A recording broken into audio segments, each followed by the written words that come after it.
Good afternoon, everybody. This is Mike Pelletier speaking to you from my home in Maryville, Tennessee. And this is the Thursday, December 1st edition of The Unvarnished Truth. By coincidence yesterday, I guess what I want to talk about today is sort of race relations and immigration. Generally speaking, yet another topic on the Unvarnished Truth. Uh, uh, Yesterday, I picked up a Time magazine in the gym. I'm reading. I read ebooks. I've got an e-reader, and I read ebooks at the gym. But I forgot my e-reader because it was home charging, and I just forgot about it. So I picked up a Time magazine, and it was an article about Colin Kaepernick's the pro football quarterback's protest of the national anthem by kneeling during the national anthem and how it's spreading across the country. Uh, the one thing I would say about that is that people are dumb. He has no First Amendment right uh, vis-a-vis the NFL or the San Francisco 49ers for whom he's employed. They can fire him for not standing.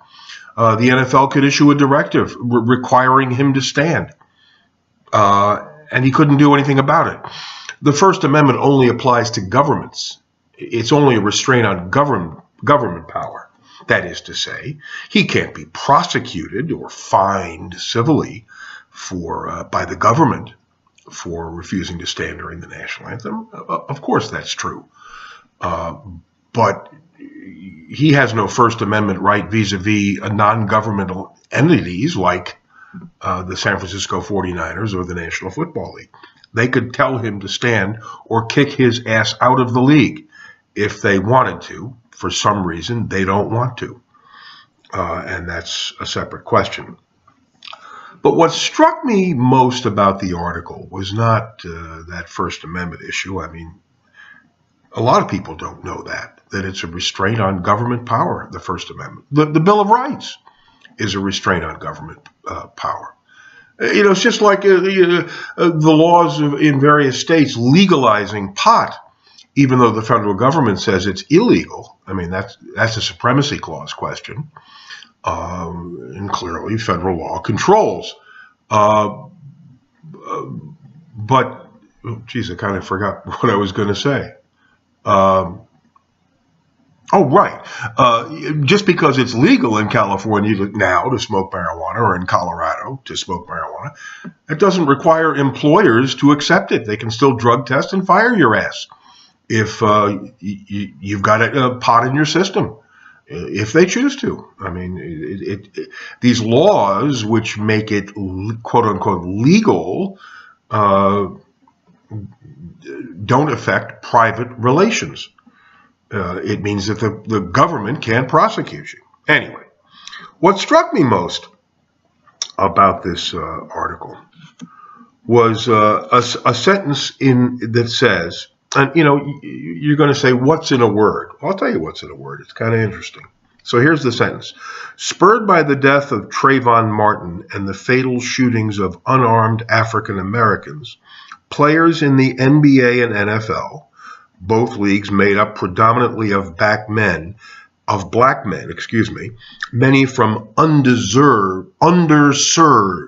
I said undeserved. That's not what it says. Underserved backgrounds have started to speak out in ways that recall an earlier generation of activist athletes. And it's that underserved background that I'd like to focus on. I wouldn't dispute that it's an undeserved background. No child deserves to grow up in poverty, drug addiction, father absent, bad values being taught, poor schools, etc. No child deserves that. So I'd go along with undeserved. I'd even go along with underprivileged. It's kind of a neutral term. But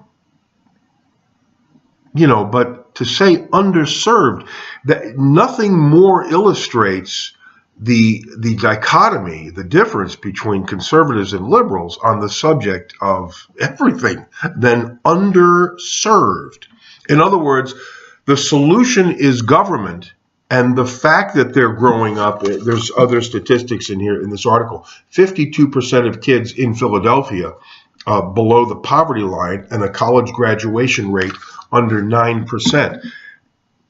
The implication of the use of the word underserved is that if they were served better, those rates would be higher, and there'd be a lower rate of poverty and a higher rate of graduation from college. In other words, it's government's fault. It's my fault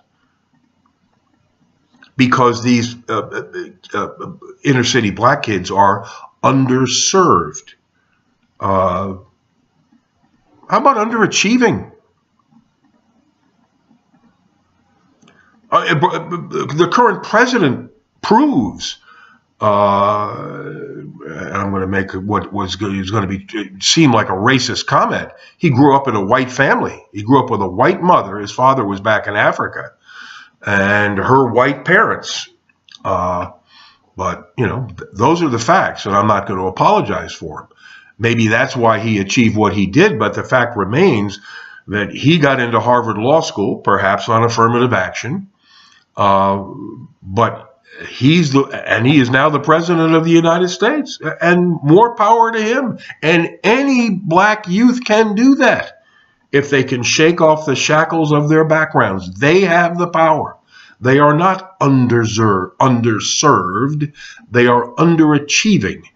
Get an education, get a job, have a family, and stay with your family. That's the way to achieve success in America. But there's a broader question.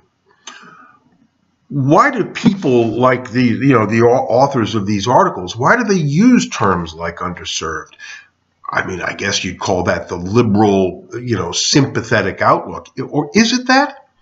Is it that? I'm going to be more cynical and say that it's Democrats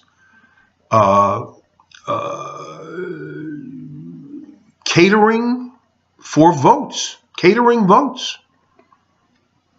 They tell the black community, this isn't your fault. This is our fault because you are underserved. We don't provide you with enough government. So vote for us. We'll provide the government by increased spending, et cetera, and more bankruptcy for the United States. We're now $19.9 trillion in debt. But I digress into the area of economics. And I think the same is true not only with blacks, but with browns and with people from Islamic countries. You could say that the liberals are just generally more sympathetic to the underprivileged, but my cynical view is that they're just catering for votes. Look at sanctuary cities and voter fraud. Donald Trump says that there was, voter fraud to the extent of millions of votes, and he would have won the popular vote if it hadn't been for voter fraud. The news says there's no proof of that whatsoever. But how about these sanctuary cities? What do sanctuary cities do? They don't enforce our immigration laws.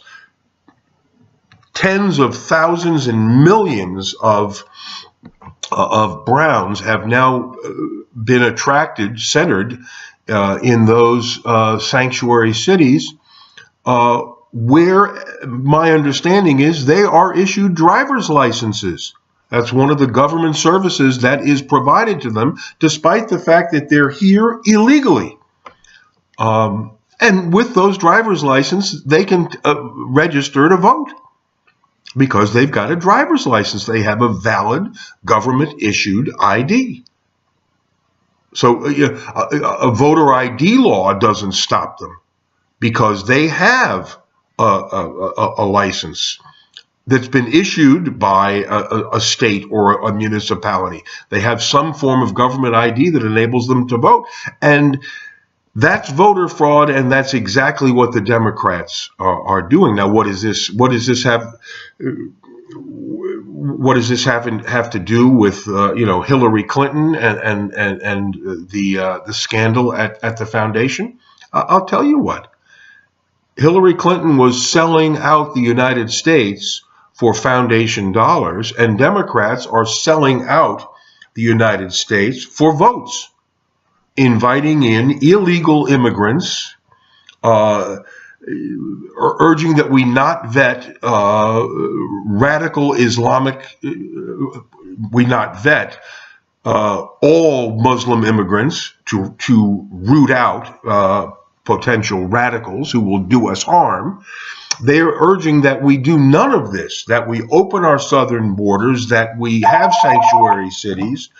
Excuse me, the phone is ringing. That we have sanctuary cities, that we do all kinds of things, that we admit all Muslim immigrants without any extreme vetting that Donald Trump has urged, in order to garner votes. They're willing to sell out the United States for black and brown and Islamic votes, and that's what they're doing, and that's why this all has to be stopped. We have to reestablish our southern border, reestablish our immigration laws, end the sanctuary cities, put an end to it. And I believe the new President Trump's nominee for Attorney General, Jeff Sessions, will do just that.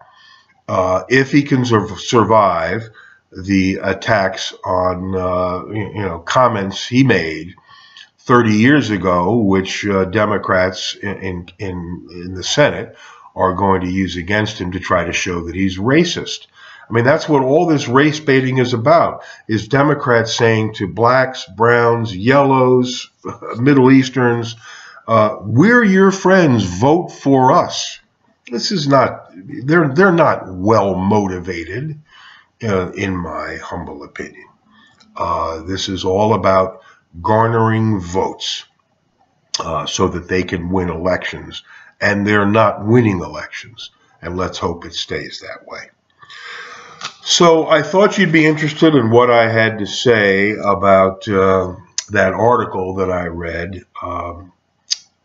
Underserved. That is quite a term, one that bears a great deal of pondering and reflection. It says a lot about the state of politics and race relations in this country. Just remember, if blacks and browns are living in poverty and don't graduate from college, it's your fault because you're not providing them enough government services. That's all from here.